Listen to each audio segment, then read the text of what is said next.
ഇവിടെ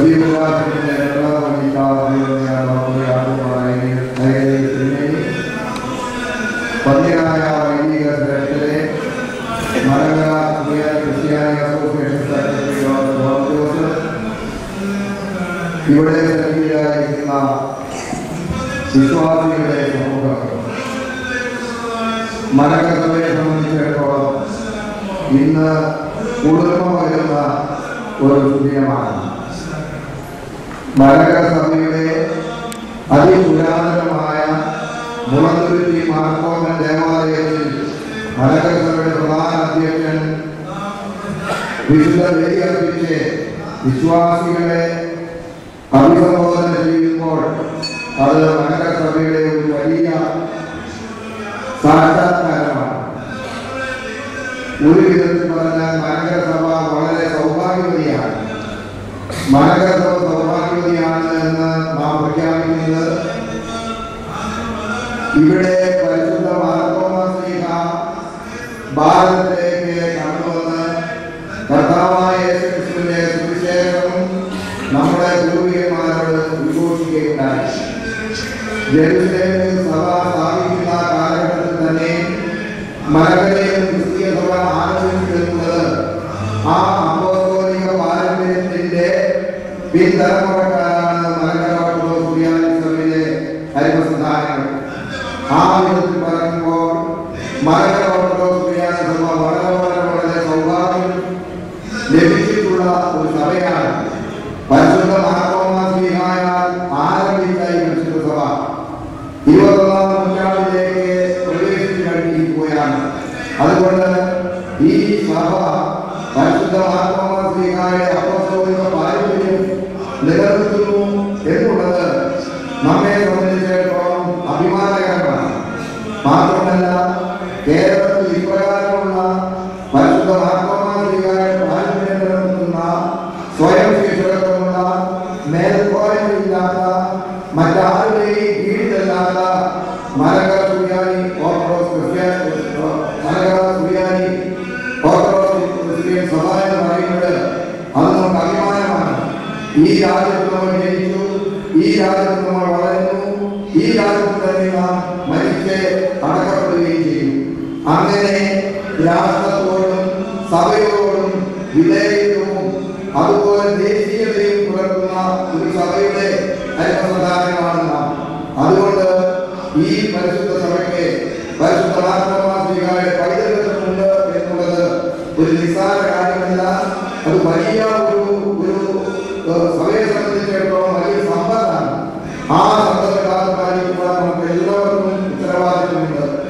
രണ്ടാമതായി മലങ്കര ഓർത്തഡോക്സ് സഭയെ സംബന്ധിച്ചിടത്തോളം 77 വർഷം പഴക്കമുള്ള ഒരു ഭരണഘടനയുടെ പശ്ചാത്തലത്തിലാണ് ഓർത്തഡോക്സ് സഭ ഭരണക്രമം നയിച്ചുകൊണ്ടേയിരിക്കുന്നത്. 77 വർഷം പാരമ്പര്യവും പഴക്കവുമുള്ള ഒരു ഭരണഘടനയാണ് നമ്മുടെ സഭയ്ക്കുള്ളത്.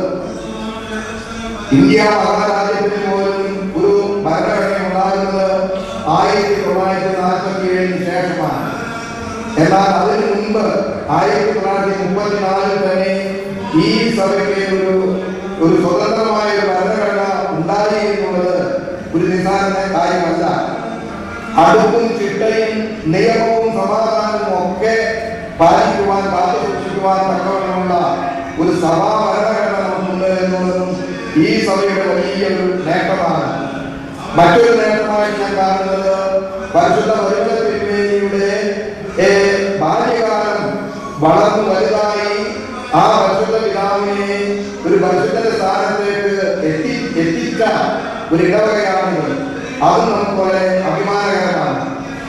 പ്രിയമുള്ളവരെ, ഒരു വിധത്തിൽ പറഞ്ഞാൽ 1876 മലങ്കര സഭ അന്നത്തെ മലങ്കര മെത്രാപ്പൊലീത്തായിരുന്ന പുലിക്കോട് ജോസഫ് തിരുമേനി ഈ ദേവാലയത്തിൽ വെച്ച് ഒരു സുന്നതദോസ് വിളിച്ചുകൂട്ടി, അഥവാ മലങ്കര സുറിയാനി ക്രിസ്ത്യാനി അസോസിയേഷൻ വിളിച്ചുകൂട്ടി സഭയ്ക്ക് ഒരു പ്രത്യേക ഭരണക്രമം ഉണ്ടാക്കി.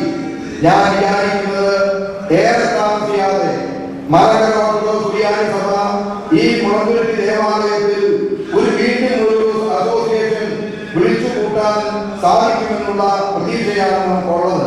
പ്രിയമുള്ളവരെ, അത് നമ്മുടെ അവകാശമാണ്. 1876 ആദ്യമായി അസോസിയേഷൻ വിളിച്ചുകൂട്ടി പുലിക്കോട് ആ അന്നത്തെ മലങ്കരസഭയെ സ്നേഹിക്കുന്ന ബാബയുടെ പ്രധാന നിർദ്ദേശപ്രകാരം മലങ്കരസഭയ്ക്ക് 7 ഭദ്രാസനങ്ങളും 6 മെത്രാപ്പൊലീത്തന്മാരെയും വാഴിച്ച ചരിത്ര സംഭവം നമുക്കറിയാവുന്നതാണ്. അതുകൊണ്ട് ഇനിയും ഈ ഓർത്തഡോക്സ് സഭയ്ക്ക്, മലങ്കര ഓർത്തഡോക്സ് സുറിയാനി സഭയ്ക്ക് ഒരു അസോസിയേഷൻ ഈ ദേവാലയത്തിൽ വിളിച്ചു കൂട്ടുവാനുള്ള എല്ലാ അവകാശങ്ങളും ഉണ്ട്, അതിനുള്ള സൗകര്യവും ഉണ്ടാകും എന്നാണ് നാം പ്രതീക്ഷിക്കുന്നത്. പ്രിയമുള്ളവരെ, മലങ്കര ഓർത്തഡോക്സ് സുറിയാനി സഭ നീതിയുടെയും നിയമത്തിന്റെയും സമാധാനത്തിന്റെയും പശ്ചാത്തലത്തിൽ മുന്നോട്ട് പോകുന്ന സഭയാണ്. ഇന്ന് നമ്മൾ ആഗ്രഹിക്കുന്നത് അത് തന്നെയാണ്. സമാധാനം എപ്പോഴും ഈ സഭ ആഗ്രഹിക്കുന്നു എന്നുള്ള വസ്തുതയാണ്. അതുപോലെ തന്നെ നീതിയുടെയും നിയമത്തിന്റെയും ഒരു അടുക്കും ചിട്ടയുമുള്ള ക്രമാതീതമായ ഒരു ഭരണക്രമം നമുക്കുണ്ട്. നീതിയും സമാധാനവുമാണ് നമ്മുടെ മുഖമുദ്ര. അതിനുവേണ്ടി നമ്മൾ ആഗ്രഹിക്കുന്നു. അതിനായിട്ട് നാം വളരെയേറെ പീഡിപ്പിക്കപ്പെടുന്നു എന്നുള്ളത് വസ്തുതയാണ്. കർത്താവ് തന്റെ പ്രഭാഷണത്തിൽ പറഞ്ഞു, നീതി നിമിത്തം പീഡിപ്പിക്കപ്പെടുന്നവർ ഭാഗ്യവാന്മാരെന്ന്. അതുകൊണ്ട് സഭയ്ക്ക് ഏതെങ്കിലും വിധത്തിലുള്ള പ്രയാസങ്ങളോ വേദനകളോ പീഡനങ്ങളോ നമുക്ക് ഉണ്ടാകുന്നെങ്കിൽ അത് കർത്താവായ യേശുക്രിസ്തുവിന്റെ മുന്നമേയുള്ള മുന്നറിയിപ്പ് ലഭിച്ചിട്ടുള്ളതുകൊണ്ട് അത് നാം അസ്വസ്ഥരാകേണ്ട കാര്യമില്ല. എപ്പോഴും നാം ആഗ്രഹിക്കുന്നത് നീതി ഉണ്ടാകണം, സമാധാനം ഉണ്ടാകണം. നീതിയുടെയും സമാധാനത്തിന്റെയും ഒരു അടിത്തറയിൽ നിന്നുകൊണ്ടാണ് ഈ സഭ ഇന്നും മുന്നേറുന്നത്, ഇന്നും പ്രവർത്തിക്കുന്നത് എന്ന് നാം വളരെ വ്യക്തമായി മനസ്സിലാക്കേണ്ടതുണ്ട്. 1876 വരെ മലങ്കര സഭ ഒരു ഭദ്രാസനവും ഒരു മലങ്കര മെത്രാപ്പൊലീത്തായും ആ സങ്കല്പമായിരുന്നു. ഇന്ന് നമ്മുടെ സ്ഥിതി അതല്ല. 30 ഭദ്രാസനങ്ങളും 33 പിതാക്കന്മാരും ഉൾപ്പെടെ 33 പിതാക്കന്മാരും നമുക്കുണ്ട്. അതുപോലെ തന്നെ സഭയ്ക്ക് വേണ്ടി എല്ലാ ത്യാഗങ്ങളും അനുഭവിക്കുവാൻ തക്കവണ്ണമുള്ള അങ്ങനെ ദൃഢനിശ്ചയമുള്ള ധാരാളം വിശ്വാസികളും സഭയുടെ സമ്പത്തായിട്ട് ഞാൻ കാണുകയാണ്. പ്രിയമുള്ളവരെ, ഈ ദേവാലയം അതിപുരാതനമായ ദേവാലയം. ഇത് മലങ്കര സഭയുടെ അടിസ്ഥാനപരമായ അവകാശപ്പെട്ട ദേവാലയമാണ്. അതുകൊണ്ട് ആ നീതിയുടെയും സമാധാനത്തിന്റെയും മാർഗത്തിലൂടെ കടന്നു പോകുമ്പോൾ ഇതൊക്കെ വരേണ്ടിടത്ത് വരികയും ചെല്ലേണ്ടിടത്ത് ചെല്ലുകയും ചെന്നിരിക്കും എന്നുള്ളതാണ് നമ്മുടെ വിശ്വാസം. ഞാൻ എന്റെ വാക്കുകളോട് ദീർഘിപ്പിക്കുന്നില്ല. ഇന്ന് പല വിധത്തിലും നമുക്ക് വളരെ സന്തോഷമുള്ള ഒരു ദിനമാണ്. പരിശുദ്ധ പട്ടത്തേരി പിതാവിന്റെ ഓർമ്മ പെരുന്നാൾ ദിവസം കൂടിയാണ് ഇന്ന്. ഈ ഇടവകയെ സംബന്ധിച്ചിടത്തോളം അദ്ദേഹത്തിന്റെ പെരുന്നാൾ നാളെ കഴിഞ്ഞാണ്. എങ്കിൽ പോലും ഇന്ന് നമുക്ക് ആ പെരുന്നാളിലൂടെ ഉചിതമായി ആഘോഷിക്കുവാനും അവസരം ഒരുക്കി. അതുപോലെ തന്നെ എല്ലാ വിധത്തിലും നമുക്ക് സഭയുടെ സമാധാനം, സഭയ്ക്ക് ലഭിക്കേണ്ട നീതിയും, ഇത് രണ്ടും നമ്മുടെ ഒരു പ്രധാനപ്പെട്ട പ്രതീക്ഷകളും പ്രധാനപ്പെട്ട അവകാശവുമാണ് ഇത്തരത്തിലെ ഓർമ്മിപ്പിക്കുവാൻ ഞാൻ ആഗ്രഹിക്കുന്ന വാക്കുകളുടെ ചുരുക്കുകയാണ്. പരിശുദ്ധനായിരുന്ന മാർത്തോമാ ശ്ലീഹ നമുക്ക് നൽകിയ ആ വലിയ പദവി അത് നിലനിന്ന് പോകണം. അതാണ് നമുക്ക് ആവശ്യമായിരിക്കുന്നത്. ഒരു ഇന്ത്യൻ ഓർത്തഡോക്സ് സഭ എന്ന സങ്കല്പം നമുക്കുണ്ട്. അത് നമ്മൾ നിർവഹിക്കപ്പെട്ടു. അതിനായിട്ട് എല്ലാ സാഹചര്യങ്ങളും ദൈവം നമുക്ക് ഒരുക്കി തരുമെന്ന് പ്രത്യേകമായിട്ട് ഞാൻ പ്രാർത്ഥിക്കുന്നു. അത് സാധ്യമാവുകയും ചെയ്യും. എന്റെ വാക്കുകളുടെ ചുരുക്കുകയാണ്. ഈ സമയത്ത് ഇവിടെ സന്നിഹിതരായിരിക്കുന്ന എല്ലാവരെയും ഈ ഇടവകയും ദൈവത്തിനായി വാഴ്ത്തി